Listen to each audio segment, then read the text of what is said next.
Assalamualaikum warahmatullahi wabarakatuh. Sebelumnya izin memperkenalkan diri, nama saya Fania Yolanda dengan NPM 21150611033 dari kelas PSTIA. Pada kesempatan kali ini, saya akan mengerjakan tugas akhir dari praktikum rekayasa perangkat lunak, yaitu tentang permodelan OAD. Nah, pada kali ini saya akan mereview jurnal yang berjudul Permodelan OAD Aplikasi Prediksi Harga Sembako Berbasis Android yang penulisnya yaitu Siti Mujilahwati, kemudian ada Suci Nur Fauzi dari Universitas Islam Lamongan. Nah, baiklah selanjutnya kita langsung ke abstraknya, yaitu aplikasi prediksi yang akan dibuat ini merupakan aplikasi yang dapat membantu memberikan referensi untuk mengetahui kenaikan atau turunnya harga sembako pada setiap waktu. Nah, aplikasi ini bersifat mobile dan berbasis Android, sehingga masyarakat dapat mudah menggunakannya. Nah, pentingnya sebuah analisis ini yaitu untuk memberi arahan petunjuk dan juga ketetapan dalam membuat aplikasi tersebut. Metode yang digunakan yaitu OOAD, yaitu Object Oriented Analysis and Design, merupakan sebuah metode untuk memberikan arahan dan petunjuk dalam ciptakan aplikasi bagi programmer. Nah, di mana OOAD mampu memanipulasi objek-objek yang terlibat serta sub-subsistem yang dibutuhkan. Dalam jurnal ini juga menggunakan desain UML atau Unified Modeling Language untuk sebuah aplikasi prediksi harga sembako berbasis Android yang meliputi use case diagram, class diagram, activity diagram, dan juga sequence diagram.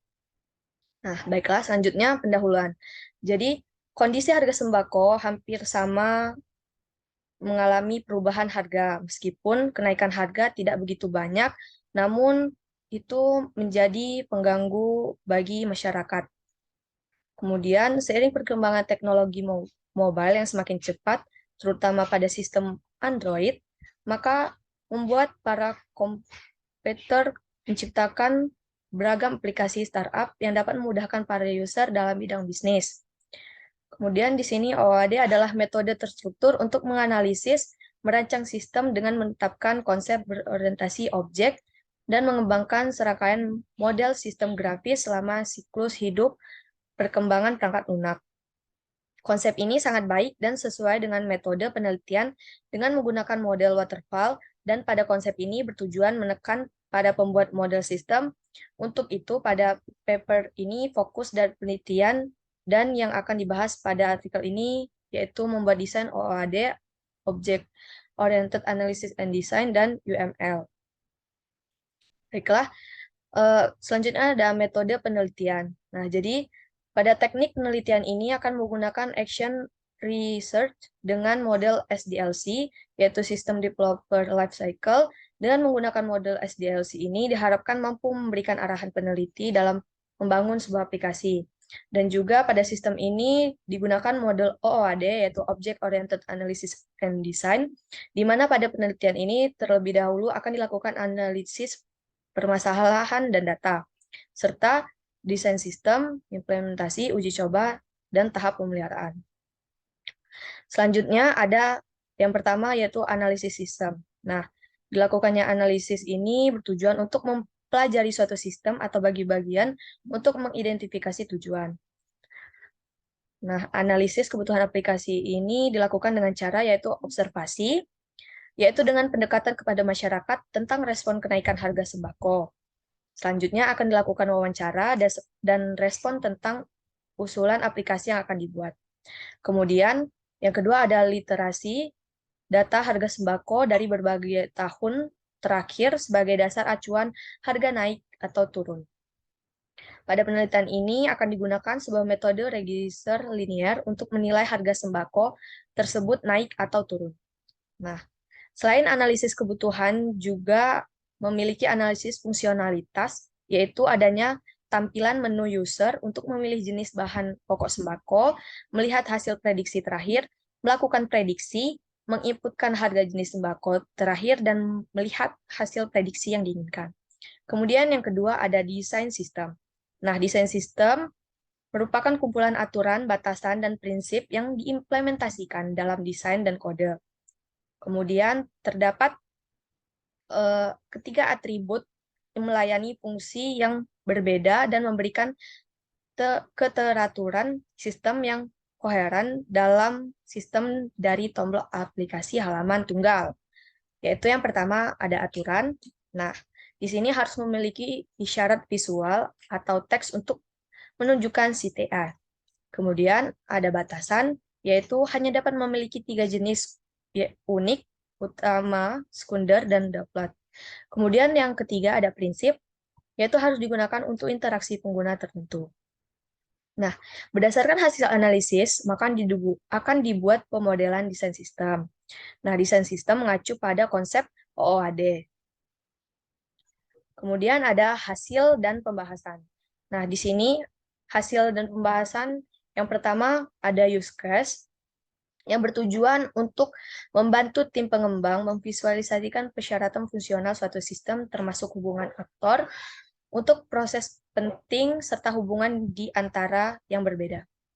Nah, di sini dapat kita lihat terdapat use case dari harga sembako, yaitu yang pertama ada konsumen. Di sini konsumen dapat melihat pilihan nama sembako, kemudian dapat melihat view hasil prediksi, dapat mengakses view update prediksi, dapat mengakses view grafik perubahan harga, kemudian dapat mengakses view panduan aplikasi.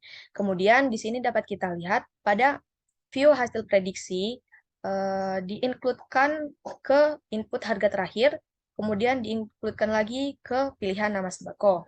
Kemudian di sini view hasil prediksi ini dapat di-extend ke view update prediksi, dan view update prediksi dapat di-extend ke view grafik perubahan harga.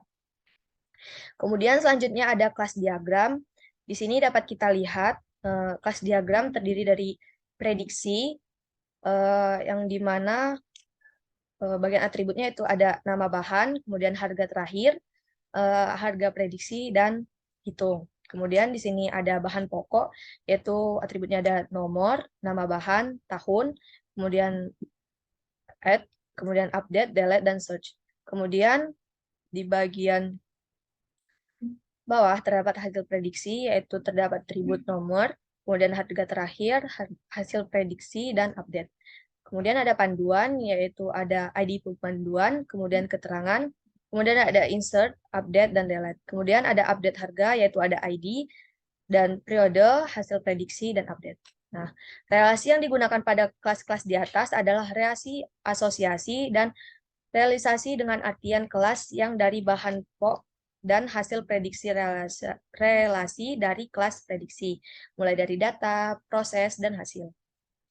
Kelas update harga adalah kelas yang dapat didokumentasikan hasil prediksi yang diperoleh, sedangkan kelas panduan tidak berelasi dikarenakan berdiri sendiri, bukan dari aksi dan proses lainnya. Kemudian ada yang selanjutnya activity diagram.